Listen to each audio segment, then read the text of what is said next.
Hi friends, நாம் இன்னைக்கு பார்க்க போகிறது வீட்டில் உள்ள பொருட்களெல்லாம் வச்சு ஹெல்த்தியாக டேஸ்டியாக ஒரு ஸ்நாக்ஸ் தான் செய்ய போகிறோம். கிட்ஸுக்கும் நம்ம டிஃபன் பாக்ஸில் பேக் பண்ணுறதுக்கு இல்லை ஈவினிங் ஸ்நாக்ஸாக கூட செஞ்சு கொடுக்கலாம். வெளியில் ரொம்ப கிறிஸ்பியாக இருக்கும். இதுக்கு கொஞ்சம் வெஜிடபிள்ஸும் கோதுமை மாவும் இருந்தால் போதும்.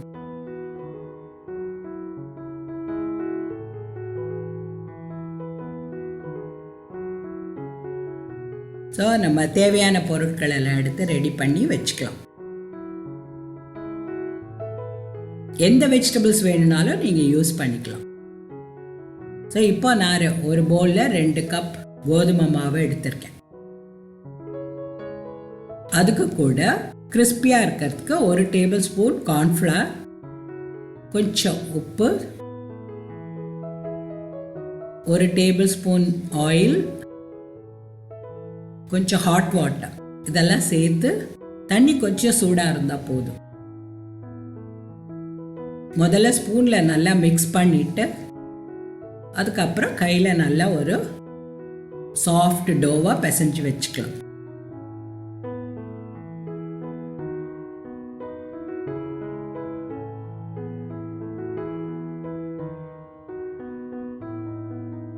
நம்ம பிசைஞ்சு வச்ச மாவை ஒரு 10 நிமிஷம் மூடி வச்சுட்டு அதுக்குள்ளே நம்ம ஃபில்லிங் செய்யலாம். ஃபில்லிங் செய்யறதுக்கு ஒரு பவுலில் கொஞ்சம் துருவின கேரட், கொஞ்சம் கீரை இருந்தது, பாலக்கீரை, அதுவும் சேர்த்துருக்கேன். அதுக்கப்புறம் பொடியாக நறுக்கின ஸ்ப்ரிங் ஆனியன், கேபேஜ், எது வேணும்னாலும் நீங்கள் சேர்த்துக்கலாம். அப்புறம் பாயில்டு பொட்டேட்டோ ஒன்று இருந்தது, அதுவும் நல்லா சேர்த்துருக்கேன். அது கொஞ்சம் பைண்டிங் கொடுக்கும் நமக்கு. கொஞ்சம் உப்பு, இதுக்கு கூட நல்ல ஃப்ளேவருக்காக பெப்பர் பவுடர், கொஞ்சம் கார்லிக், ஒரு ஸ்பூன் சில்லி ஃப்ளேக்ஸ், உங்கள் காரத்துக்கு ஏற்ற மாதிரி நீங்கள் சேர்த்துக்கலாம். இதெல்லாம் சேர்த்து அது நல்லா பிசைஞ்சு வச்சுக்கலாம். குக் பண்ணணும்னு அவசியம் இல்லை, ஜஸ்ட் மிக்ஸ் பண்ணி வச்சா போதும். அந்த பாயில்டு பொட்டேட்டோ சேர்த்ததுனால அது நல்லா பைண்ட் ஆகிடும். ஸோ இப்போ ஃபில்லிங் ரெடி ஆகிடுச்சு. இப்போ நம்ம பிசைஞ்சு வச்சுருந்த மாவை மறுபடியும் நல்லா பிசைஞ்சு எடுத்துட்டு அதை ஈக்குவலாக டிவைட் பண்ணி வச்சுக்கலாம்.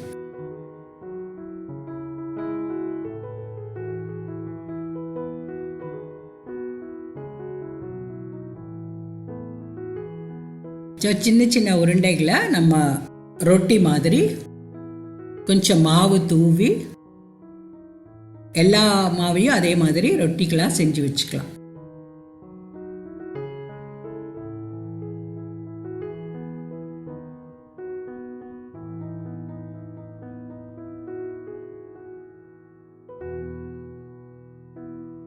ரொம்ப திக்காக இருக்கக்கூடாது, கொஞ்சம் தின்னாக தான் இருக்கணும். நம்ம செஞ்சு வச்ச ஒரு ரொட்டிகளையும் 4 டிவைட் பண்ணுற மாதிரி மார்க் பண்ணி வச்சுக்கலாம். நம்ம ரேப்புக்கு எப்படி ஃபில் பண்ணி வைப்போமோ அதே மாதிரி ஒரு சைடு மட்டும் ஸ்லிட் பண்ணிவிட்டு மற்ற 3 பக்கமும் நம்ம ஃபில்லிங்கை எடுத்து வச்சிடணும். கொஞ்சம் நெய்யோ வெண்ணெயோ தடவிட்டு அந்த ஃபில்லிங்கை வச்சு ஒரு சைடாக முள்ள இதே மாதிரி ஃபோல்டு பண்ணணும்.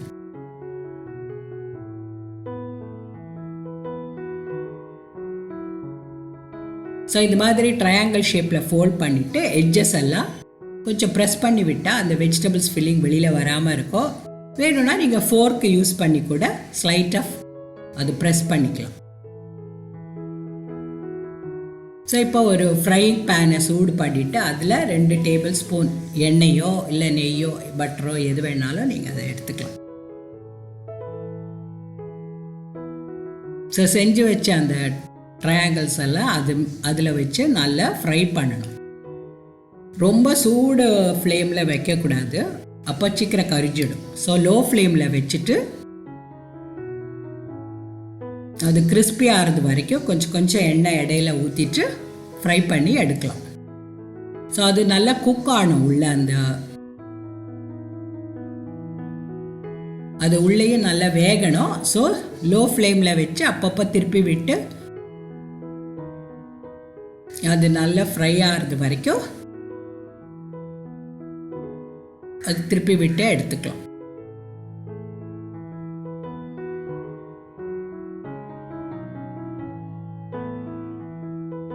ஆயில் உங்கள் இஷ்டத்துக்கு நீங்கள் அது ஊற்றிக்கலாம். கொஞ்சம் சைடில் எல்லாம் கொஞ்சம் ஃப்ரை ஆகிறதுக்கு கொஞ்சம் இன்னும் கொஞ்சம் ஆயில் கூட நீங்கள் இடையில ஊற்றிக்கலாம்.